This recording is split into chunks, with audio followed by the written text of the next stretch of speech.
Work it, make it, do it, makes us harder, better, faster, stronger.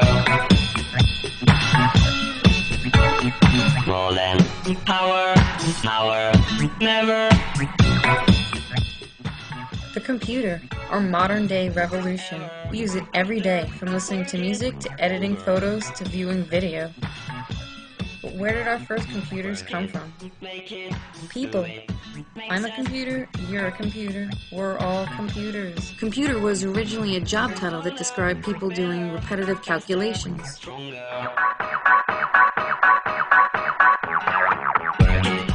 A lot of history went into this beauty, coming from inventions that were used to help people in mathematical calculations, like the abacus, Napier's bones, and the Pascaline. All of these aided in addition, subtraction, multiplication, or division. In 1822, Charles Babbage invented the steam-powered difference machine, which would be able to compute logarithm tables. Other inventions were machines that created punched cards. These punched cards were used for your gas bill, or as we know it today, for voting.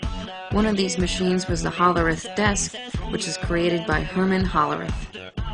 You may know him as the man who created IBM. IBM continued to develop the calculator for sale to businesses to help with financial accounting and inventory accounting.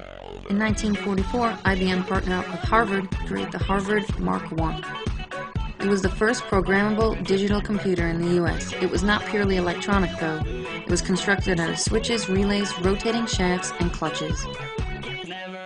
In 1937, the earliest attempts to build an all-electronic digital computer was built by J.V. Atanasoff.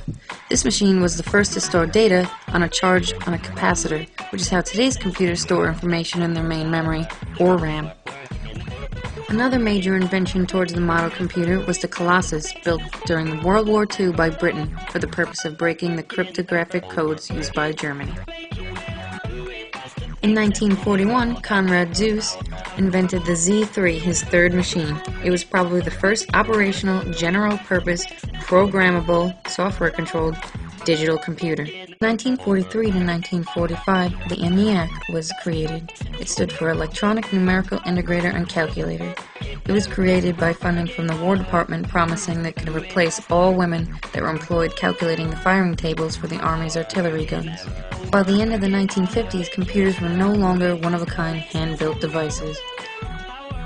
Although the ENIAC was unquestionably the origin of U.S. commercial computer industry, by 1955, IBM was selling more personal computers. Computers had been incredibly expensive because they required so much hand assembly.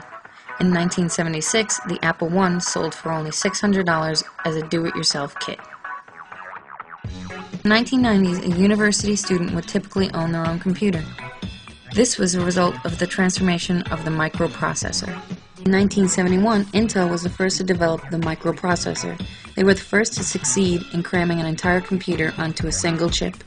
This began the revolution of the personal computer. MIT's Altair was one of the first kit-based microcomputers. Although it wasn't the first microcomputer, it was the first of the industry. Soon after came the MSI 880. It was better built and had a better power supply, although it was very similar to the Altair. In 1977, Processor Technologies designed the Sol computer. The Sol had a video terminal built in, only requiring a video monitor. It came in a very attractive case with walnut wood sides.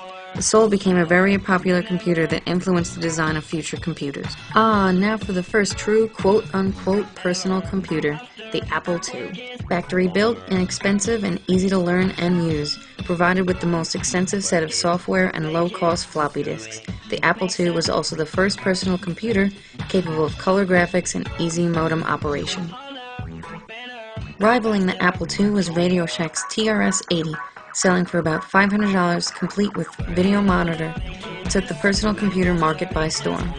Using a fast Z80 processor, it used a cassette recorder for program and data storage. In 1983, Radio Shack later came out with the first practical laptop, the Model 100.